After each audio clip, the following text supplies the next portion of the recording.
বাড়িতে অতিথি আসুক বা নিজেরা, চা বসিয়ে চটজলদি এই রেসিপিটা তৈরি করে ফেলতে পারবেন।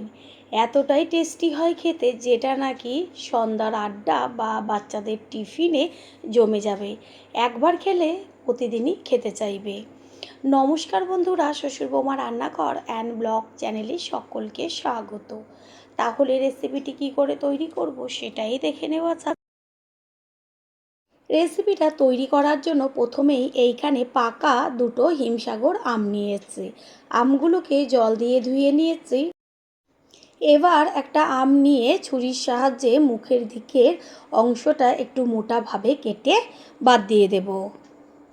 তারপর গায়ের থেকে খোসা ছাড়াবো না। দুই পাশের অংশটা দুই পিস করে কেটে নেব। একই রকমভাবে আরেকটা যে আম আছে সেটাকেও কেটে নেব। মুখের দিকের অংশটা কেটে বাদ দিয়ে দিয়েছি। তারপর দুই পাশে দুই দিক থেকে কেটে টুকরোগুলোকে করে নিয়েছি। এবার একটা চামচের সাহায্যে আমের খোসার ওপরের দিকের থেকে আমের অংশটাকে সুন্দরভাবে তুলে নেব। আমের যে অংশগুলো তুলে নিচ্ছি, এটা মিক্সিং জারের মধ্যে দিয়ে ভালো করে পেস্ট করে নিয়ে ফিরে আসছি। এখানে একটা বড় সাইজের বোল নিয়েছি, আর আপনারা যেই পাত্রে তৈরি করবেন সেটা একটু বড়ই ব্যবহার করবেন। মিক্সিং জারের মধ্যে থেকে চামচের সাহায্যে আমের পাল্পগুলোকে বোলের মধ্যে তুলে নেব। আমের পাল্পের পরিমাণটা একটু বেশি দিলে তাহলে ভীষণ টেস্টি হয়। আমের পাল্পের মধ্যে এবার দিয়ে দেব পরিমাণ মতন চিনি। মিষ্টিটা যে যেমন পছন্দ করেন সেই হিসাবে কম বেশি ব্যবহার করবেন। এবার চামচের সাহায্যে ভালোভাবে আমের পাল্পের সাথে চিনিটাকে একটু মিশিয়ে নিতে হবে। এইখানে আপনারা চিনির গুঁড়ো ব্যবহার করতে পারেন। ভালো করে আমের পাল্পের সাথে চিনিটাকে মিশিয়ে নিয়েছি। এবার এর মধ্যে দিয়ে দেব দুধ। এইখানে আমি বড় যে কাপ তার হাফ কাপের থেকে একটু বেশি পরিমাণ দুধ ব্যবহার করেছি। অবশ্যই কিন্তু দুধ ব্যবহার করবেন। আর আমি লিকুইড দুধের সাথে একটু আমল দুধ মিশিয়ে নিয়েছি। আমল দুধ দিলে ভীষণ টেস্টি হয়। ভালোভাবে ব্যাটারটাকে একটু সময় নিয়ে মিশিয়ে নিতে হবে। ব্যাটারটা যত ভালো করে তৈরি করে নেবেন, টিফিনগুলো যেমন ফুলবে তেমন ভেতরটা একদম স্পঞ্জি হয়ে যাবে, মুখে দেওয়া মাত্রই গলে যাবে। চিনিটা খুব ভালো মতন ব্যাটারের সাথে মিশে গেছে। বোলের ওপরে একটা বড় ছেঁকনি রেখে এর মধ্যে দিয়ে দেব মাঝারি সাইজের বাটির 1 বাটি পরিমাণ ময়দা। ময়দা বা আটা সবসময়ের জন্য চেলে নিতে হয়, কারণ ময়দার মধ্যে অনেক সময় দানা দানা থাকে, আবার একদম ছোট ছোট সাদা সাদা পোকাও থেকে যায়। সেই কারণে সবসময়ের জন্য চেলে নিতে হয়। এর মধ্যে দিয়ে দেব হাফ চা চামচ পরিমাণ লবণ। দেব 1 চা চামচ পরিমাণ বেকিং পাউডার। বেকিং পাউডারের পরিমাণটা ময়দা আর আমের পাল্পের পরিমাণ অনুযায়ী দিতে হবে। বেশি একদমই দেবেন না, তাহলে একটা আলাদা গন্ধ আসে, খেতে ভালো লাগবে না। সব উপকরণ ভালোভাবে চেলে নেব। একটা হ্যান্ড উইস্ক নিয়েছি। এবার ভালোভাবে ব্যাটারটাকে তৈরি করে নেব। এদিক ওদিক ঘুরিয়ে ব্যাটারটাকে একটু সময় নিয়ে ভালোভাবে তৈরি করে নিতে হবে।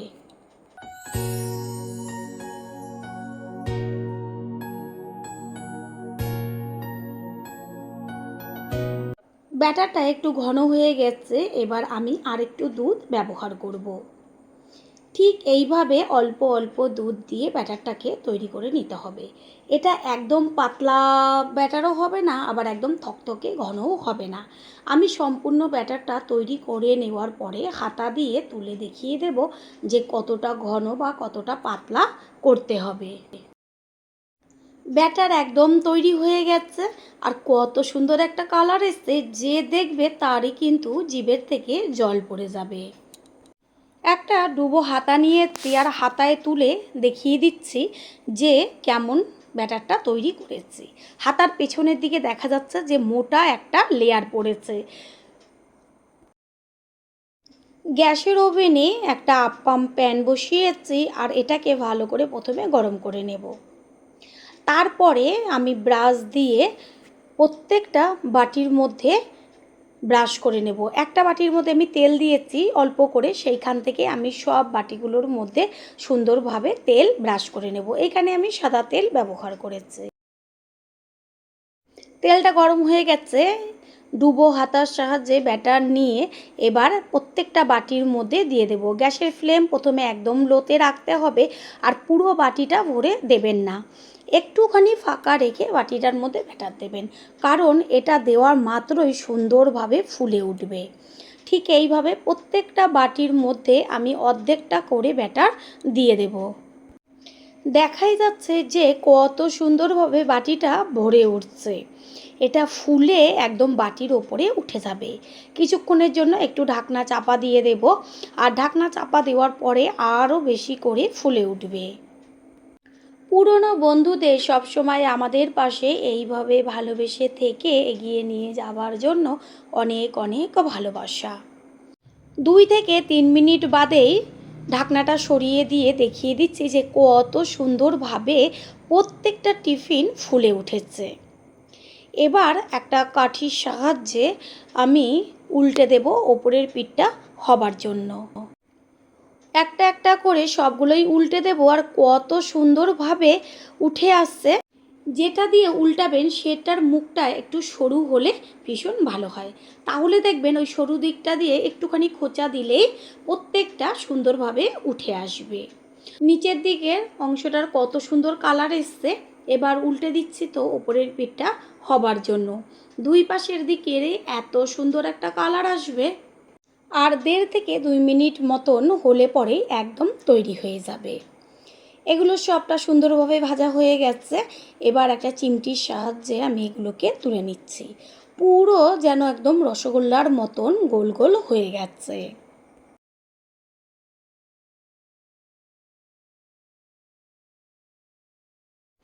একইভাবে আরও যে ব্যাটারগুলো আছে সেগুলোকে তৈরি করে নেব। প্রথমবার যারা আমাদের চ্যানেল ভিজিট করছেন তাদের আন্তরিক শুভেচ্ছা ও অনেক ভালোবাসা।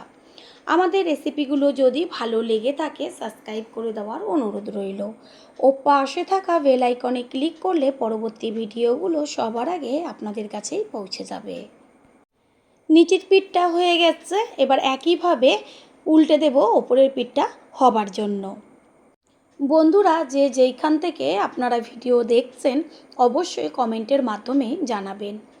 আপনাদের ধন্যবাদ জানাতে পারলে সত্যি আমরা ভীষণ ভীষণ আনন্দিত হব। এগুলো হয়ে গেছে, একইভাবে সবগুলোকে তুলে নেব।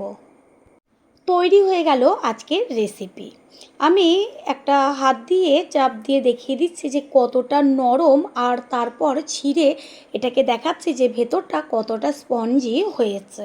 আমি বারবার রিকোয়েস্ট করব একবারের জন্য হলেও এই রেসিপিটি তৈরি করে খেয়ে তারপর এসে কমেন্ট করে জানিয়ে যাবেন যে কতটা টেস্টি হয়েছিল। আশা করি রেসিপিটি ভালো লাগলো, আর যদি ভালো লেগে থাকে একটা লাইক, কমেন্ট, পারলে একটা শেয়ার করে অবশ্যই জানাবেন।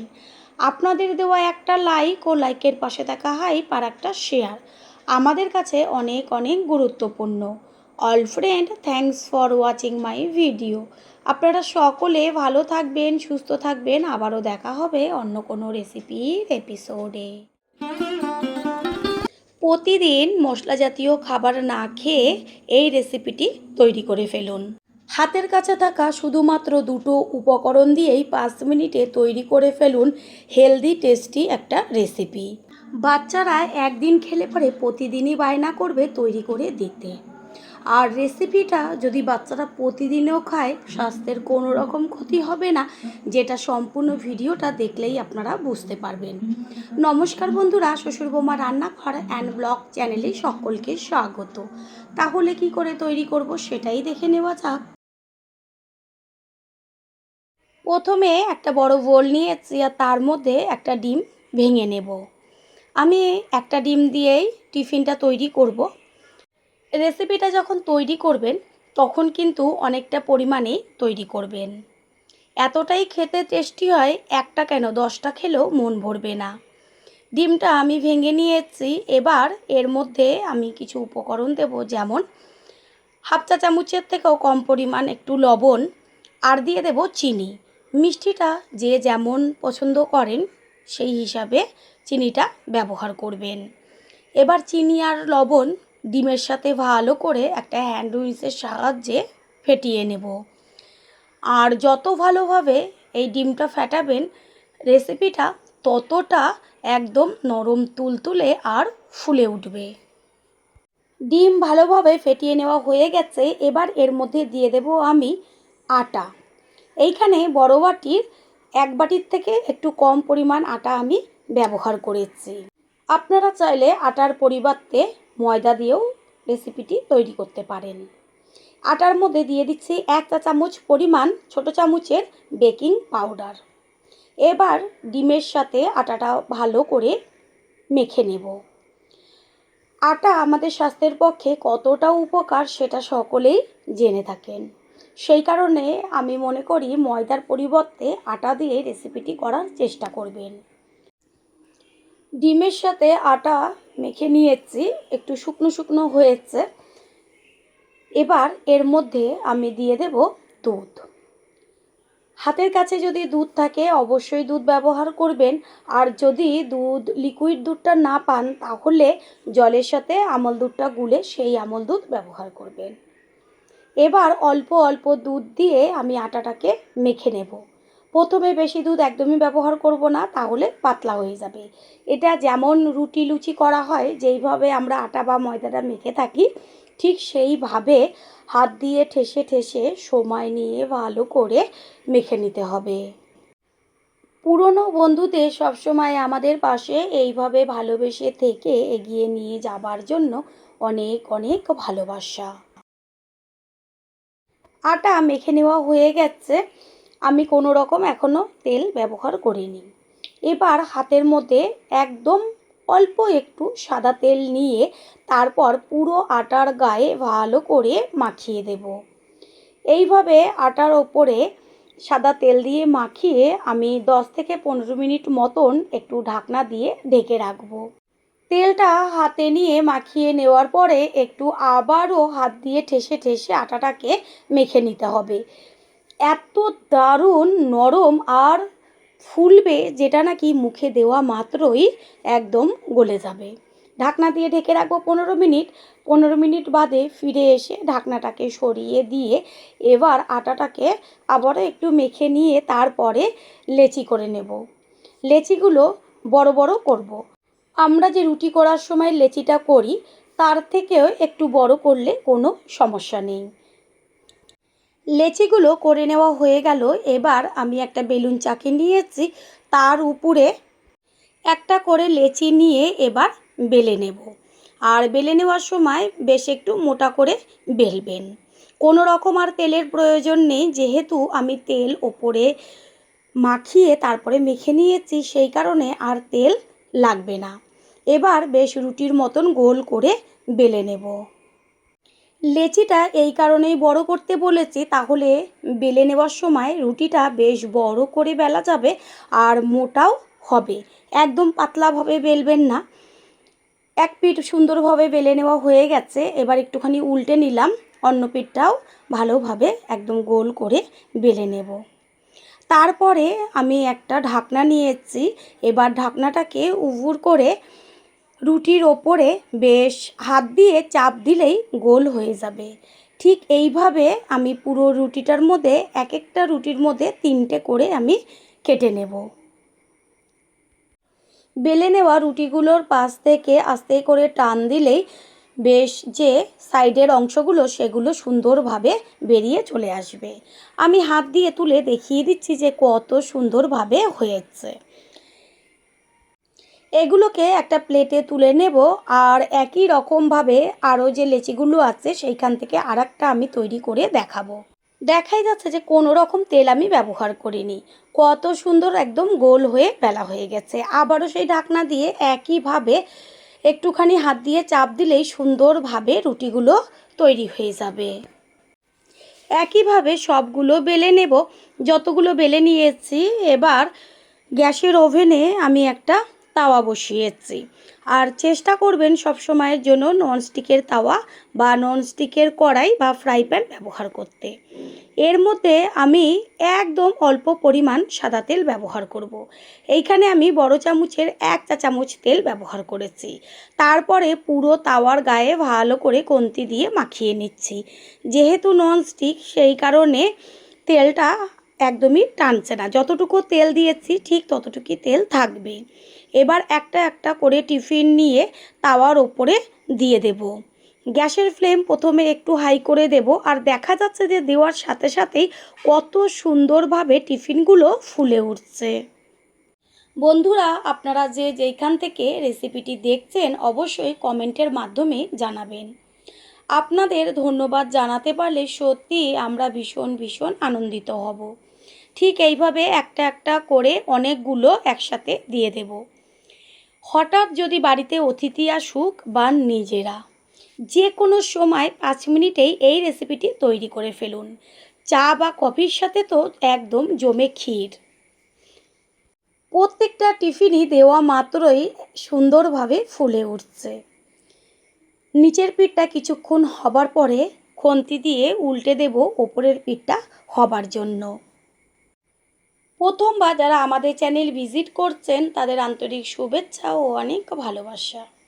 আমাদের রেসিপিগুলো যদি ভালো লেগে থাকে সাবস্ক্রাইব করে দেওয়ার অনুরোধ রইল ও পাশে থাকা বেল আইকনে ক্লিক করলে পরবর্তী ভিডিওগুলো সবার আগে আপনাদের কাছে পৌঁছে যাবে। কত সুন্দরভাবে ফুলে উঠেছে, নিচের পিঠটাও হয়ে গেছে। এবার উল্টে দেব ওপরের পিঠটা হবার জন্য। আর দেখাই যাচ্ছে যে পুরো বলের মতন এক একটা টিফিন ফুলে যাচ্ছে। ঠিক এইভাবে এপিঠ ওপিঠ করে পুরো লাল লাল করে গ্যাসের ফ্লেম লো টু মিডিয়ামে দিয়ে ভেজে নেব। এখানে আপনারা সাদা তেলের পরিবর্তে বাটার বা ঘি দিয়েও রেসিপিটি তৈরি করতে পারেন। তবে দেখাই গেল যে আমি কতটুকু তেল ব্যবহার করেছি, শুধুমাত্র 1 চা চামচ তেল, আর কোনো রকম তেল আমি ব্যবহার করব না। এতেই সমস্ত টিফিনগুলো তৈরি হয়ে যাবে। ওপরের পিঠটা উল্টে দেওয়ার পরে কিছুক্ষণ ভেজে নিয়ে আবারও উল্টে দেব।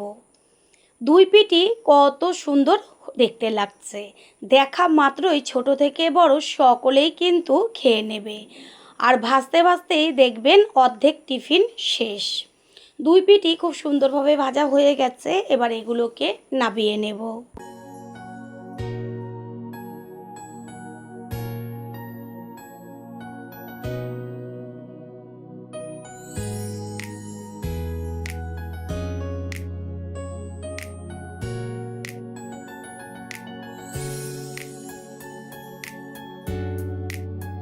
তাহলে রেসিপিটা দেখে বুঝতেই পেরে গেছেন যে কতটা হেলদি একটা রেসিপি। আমি এক হাত দিয়েই ভেঙে দেখিয়ে দিচ্ছি যে কতটা নরম আর ফুলেছে, ভেতরটা পুরো ফাঁপা। আশা করি রেসিপিটি ভালো লাগলো। আর যদি ভালো লেগে থাকে একটা লাইক, কমেন্ট, পারলে একটা শেয়ার করে অবশ্যই জানাবেন। আপনাদের দেওয়া একটা লাইক ও লাইকের পাশে থাকা হাইপ আর একটা শেয়ার আমাদের কাছে অনেক অনেক গুরুত্বপূর্ণ। All friend, thanks for watching my video. আপনারা সকলে ভালো থাকবেন, সুস্থ থাকবেন। আবারও দেখা হবে অন্য কোনো রেসিপির এপিসোডে।